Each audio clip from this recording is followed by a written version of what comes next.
Hello and welcome to Redstone Academy. This is Redstone 102, Redstone Repeaters. In Redstone 101 we covered redstone dust and the idea of weakly and strongly powered blocks.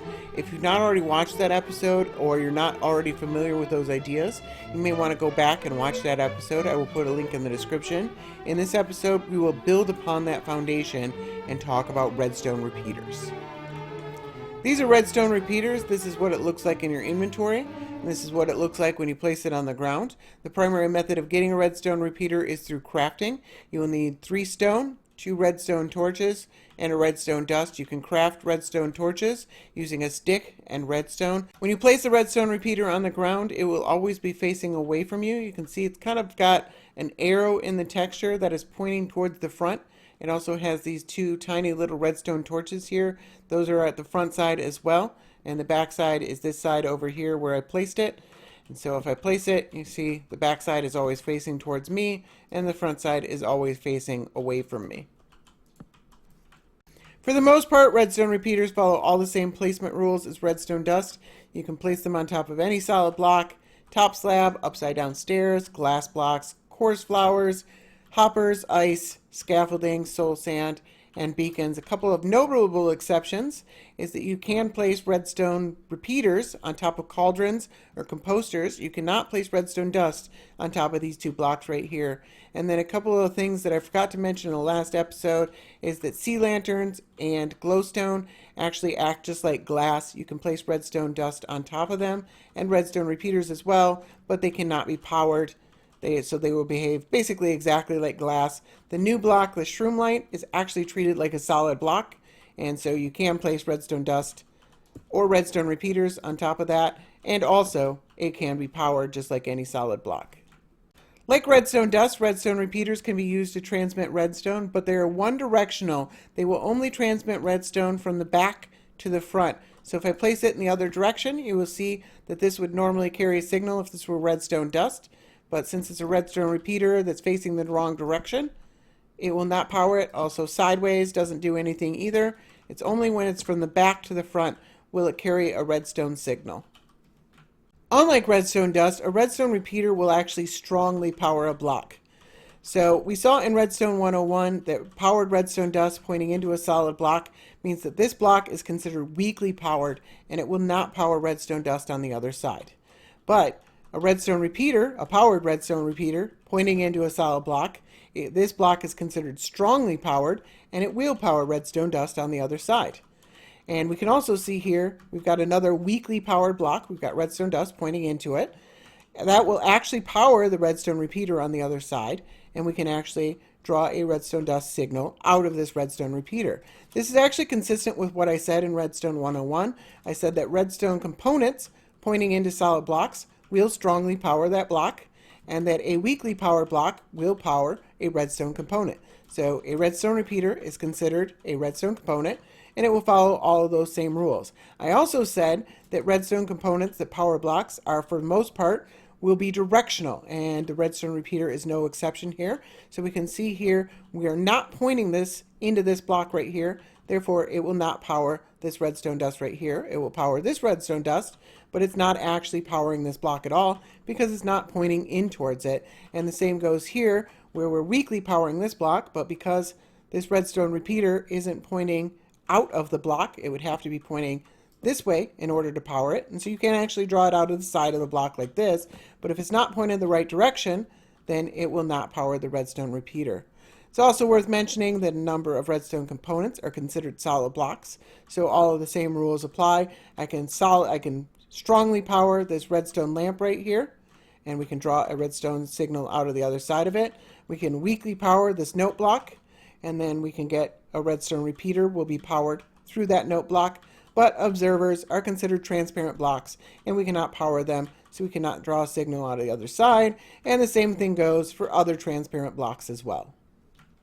We touched on it a bit in Redstone 101, but a strongly powered block will power redstone dust on any of its adjacent sides. So it'll power it on the side here, it will power it underneath as well, and it will power on top. So any of the adjacent sides of this strongly powered block will be powered. And similarly, a weakly powered block will power redstone components on any of its adjacent sides. Now, redstone repeaters will only point in the 4 cardinal directions. We can't point them upwards or downwards, so we can't actually take a redstone repeater signal out of the top or the bottom of this block. So if I placed a repeater down here, it's not going to do anything. Now, if I placed it in this direction, it will be powered, but that's because it's drawing power from this block right here, which is weakly powered by this redstone, but it's not pulling power from the block above it. Redstone repeaters will never power from the block above or below it. And again, redstone dust needs to be pointing in towards a block in order for it to weakly powered, and redstone repeater needs to be pointing in towards a block in order for it to be strongly powered. So neither of these redstone dusts are being powered because the redstone and the redstone repeater are not pointing in towards the blocks adjacent to them. It's worth adding, by the way, that redstone repeaters will not power the block that they are sitting on top of. So if I take out this block right here and then I have a redstone repeater pointing out of that block, this block is not being powered at all.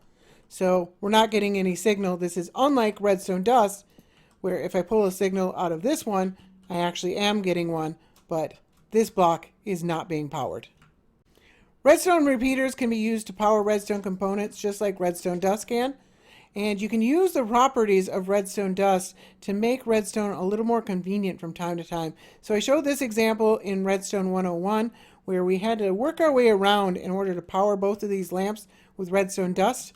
But you could do this with redstone repeater. You can just bring the signal right into the redstone lamp and then power this redstone dust through the redstone lamp and through to there. Or you could even take it a step further and just power a solid block right next to the redstone lamp and then use the redstone repeater to power the second lamp. And this is a lot more compact than that is. So there are a lot of different times where using a redstone repeater may be quite a bit more convenient than using redstone dust. On top of just redstone transportation, redstone repeaters have 4 different properties that may be useful from time to time. The first of those properties is that redstone repeaters can be a signal repeater. So I showed in Redstone 101 that if you have redstone dust that is going on for more than 15 blocks, the signal will actually die out. And so if we add a repeater here, it will actually re-strengthen the signal. So it's 1 here, that's enough to power this redstone repeater. And then on the other side, it actually strengthens it to a full strength of 15. And then we can actually come on down again and do the same thing over here. And it's again, and this is a useful way that you can make redstone signals go on for a really, really long time. It does add a tiny delay. It's 1/10 of a second per repeater. We'll go over that in just a second, but this is still very useful. Note that you don't have to have a signal strength of 1. You can power it here and it will strengthen it to a signal strength of 15. However, a signal strength of 0 is a signal strength of 0 and you can't actually get a signal out of that. So that won't work at all, but a signal strength of 1 is all that's required to power a redstone repeater. The second property is that redstone repeaters can be used as a delay circuit. I mentioned very briefly that each repeater adds a 1/10 of a second delay. So if we click this on and off, it's barely even noticeable, but if you do pay attention, you will notice that there is a very slight delay there. Now we can actually extend that delay by right-clicking on the repeater. It is now 2/10 of a second. Still not super noticeable, but a little more noticeable, and it can be extended to 3, and then the maximum is 4/10 of a second. So we do this here, it's quite a bit more noticeable here. So these are actually called redstone ticks, which are technically 2 game ticks. Not super important to know that right now. If you don't understand how game ticks or redstone ticks work, don't worry about it too much. It's probably easier right now to think about it in tenths of a second, but sometimes the type of repeater will be referred to by the number of ticks. So this would be called a 1-tick repeater, a 2-tick repeater, a 3-tick repeater, and a 4-tick repeater. And sometimes this might be called a default repeater, and this might be called a full tick repeater. So this one is 4/10 of a second, and we can actually add these together. So now we're up to 8/10 of a second, and we can add 2 more, and now we've got a full second. And you'll notice that it works both when we power it, there's a delay, and when we unpower it, there's a delay as well. So this can be useful to create some interesting delay circuits. You could even extend this on to get more and more, but eventually it would get quite large, and there are other contraptions that can more compactly do 10, 30-second delays and stuff like that. But don't worry about those just yet. This is a very simple, very easy way to add delays of different increments, however you want. We can even take it further. So we've got a circuit here where we've got a whole bunch of full tick repeaters in a loop. And this will actually loop forever because we're just bringing the signal right back to the same spot. And you can see it's kind of a cool thing to do, not super useful, but there might be other uses for it. And this actually will continue to go until I actually break this redstone and then let the signal die out. And there we go. The third property of redstone repeaters is that they are a diode, and that really just means that they power redstone in one direction only. So there are a number of different times when you might be able to use that to control the direction of flow of redstone. So here's one example where if we place redstone right next to each other, it kind of creates this jumbled mess, but we can place redstone repeaters next to redstone dust, and we can even have another redstone line right here and then a redstone repeater line over there, and none of them would combine because the redstone repeaters only go in one direction, so they won't combine with this redstone dust. And here I've actually used that in combination with the delay circuit. So if I power this, I'll power the redstone lamp immediately, but then the delay circuit will fire. So we've got two separate circuits here that are firing at different times. So that might be useful from time to time. And another use is right here where we're actually controlling. If we were using just redstone dust, it would combine, and then now we're not powering this lamp. We're powering this lamp through this lamp right here. But if we come on over, if we did this the whole way, then none of this would work at all. So that's not great, but we can actually control the flow using the repeaters. And then this works right here. And here's another example where we've got, if we flick the switch, we're only powering these two lamps.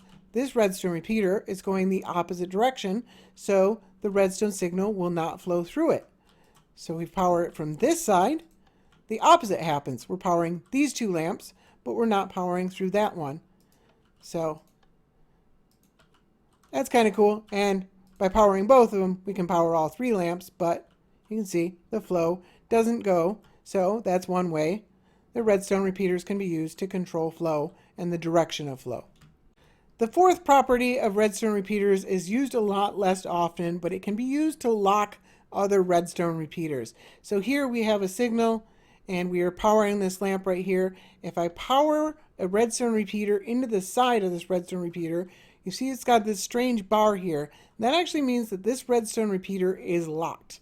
And no matter what happens to the power here, it will not change the signal that's being output right there. And if I actually turn this off now, the same thing is true. It's locked in an off state. So this is kind of a memory circuit. It's not super useful a lot of the time, but I think people probably forget that this is an option, and so it's probably not used as often as it could be. So I wouldn't worry about it too much that you can do this right now, but try not to forget this because this may be useful at some point in the future. You may be trying to figure out how to do something, and just the simple properties of redstone repeaters might actually be the solution that you didn't think of. So that's all I have for redstone repeaters today. They are a very useful component that I use all the time, and if you get involved with redstone, you probably will as well. So let me know how I did. I got some really great feedback from my first episode. So let me know if anything's confusing or anything like that. There's also a Discord link in the description. There's a channel in our Discord specifically for Redstone Academy. So if you have any questions or you need any clarification, feel free to jump in there as well. And I'm sure somebody would be happy to help you. There'll be a link for the world download in the description as well. Feel free to download that and experiment. You'll notice that this is actually the same world download as we use for Redstone 101. I've actually set up these command blocks that allow you to jump around, and there'll be a main switchboard at the front, so you can go to Redstone Dust, you can go to back, you can go to Redstone Repeaters. So yeah, we'll just continue to build on this as we make more and more episodes.